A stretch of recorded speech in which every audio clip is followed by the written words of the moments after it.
আসসালামু আলাইকুম।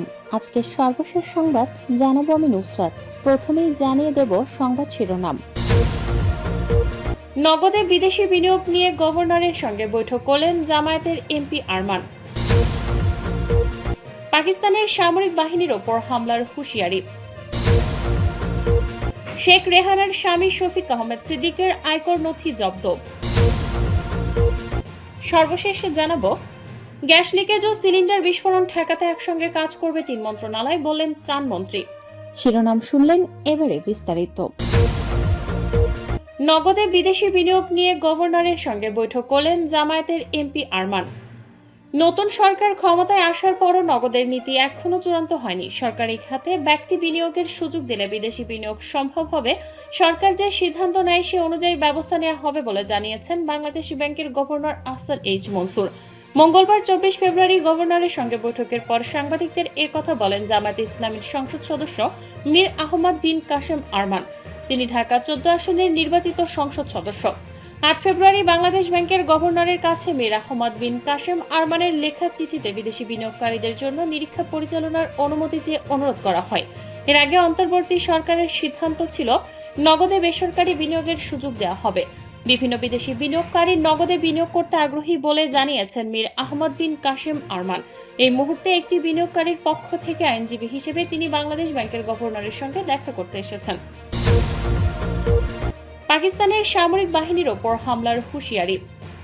হামলায় বহু বেসামরিক নাগরিক হতাহতের ঘটনায় পাকিস্তানকে করা হুঁশিয়ারি বার্তা দিল আফগানিস্তান। দেশটির সরকারের মুখপাত্র জাবিউল্লাহ মুজাহিদ বলেন, আফগান বাহিনী পাকিস্তানি সামরিক বাহিনীর সদস্যদের লক্ষ্য করে হামলা চালাবে। মঙ্গলবার টোলো নিউজের প্রতিবেদনে এই তথ্য জানানো হয়েছে। আফগান এই কর্মকর্তা বলেছেন, যদিও পাকিস্তানি বাহিনী বেসামরিকদের লক্ষ্যবস্তু করেছে, তবে আফগানিস্তানের এমনটি করার কোনো ইচ্ছা নাই, বরং পাকিস্তানের সামরিক বাহিনীকে লক্ষ্যবস্তু করা হবে। টোলো নিউজে জাবিউল্লাহ আরও বলেন, পরাশক্তির নির্দেশে কাজ করা পাকিস্তানের অভ্যন্তরে একটি নির্দিষ্ট চক্র এই অঞ্চলে নিরাপত্তাহীনতা তৈরি করতে চাইছে। পাকিস্তান দাবি করেছে তারা টিটিপির আস্তানায় হামলা করেছে, তবে দেখা গেছে হামলায় শিশু ও নারীরা শহীদ হয়েছেন, বলেন জাবিউল্লাহ। শহীদ হওয়া শিশুরা তাহলে কি টিটিপির সদস্য, প্রশ্ন করেন আফগানিস্তানের এই কর্মকর্তা। শেখ রেহানার স্বামী শফিক আহমেদ সিদ্দিকের আয়কর নথি জব্দ। দুর্নীতির মামলায় ক্ষমতাচ্যুত প্রধানমন্ত্রী শেখ হাসিনার ছোট বোন শেখ রেহানার স্বামী ডক্টর শফিক আহমেদ সিদ্দিকের আয়কর নথি জব্দের আদেশ দিয়েছেন আদালত। মঙ্গলবার দুদকের আবেদনের পরিপ্রেক্ষিতে ঢাকার মেট্রোপলিটন সিনিয়র স্পেশাল জজ মোহাম্মদ সাব্বির ফয়েজ এ আদেশ দেন। সংশ্লিষ্ট আদালতের বেঞ্চ সহকারী রিয়াজ হোসেন এ তথ্য নিশ্চিত করেন। এদিন দুদকের পক্ষে সংস্কার সহকারী পরিচালক ইসমাইল হোসেন তার আয়কর নথি জব্দ চেয়ে আবেদন করেন। আবেদনে বলা হয়, শফিক আহমেদ সিদ্দিকের বিরুদ্ধে ৮,৬৫,৪১,০৬০ টাকা জ্ঞাত আয়ের উৎস বহির্ভূত সম্পদ অর্জন করে ভোগ দখলে রাখার অপরাধে দুর্নীতি দমন কমিশন আইন ২০০৪-এর ২৭-১ ধারায় মামলা দায়ের করা হয়, যা তদন্তাধীন।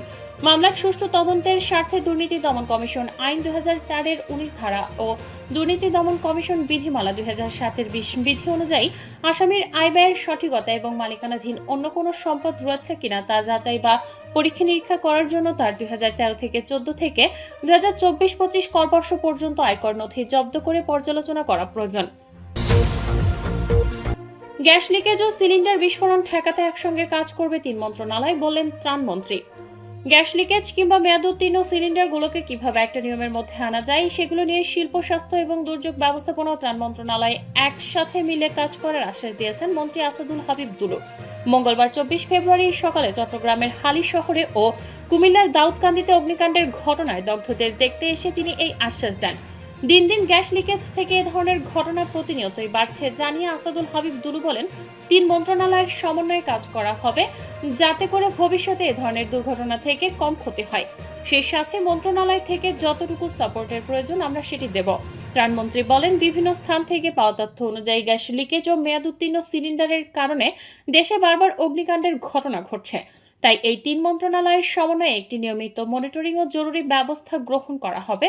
প্রতিটি সিলিন্ডারের নিরাপত্তা পরীক্ষা, মেয়াদোত্তীর্ণ ও অব্যাহত সিলিন্ডারের রক্ষণাবেক্ষণ এবং গ্যাস সরবরাহের মানদণ্ড কঠোরভাবে মানা হবে।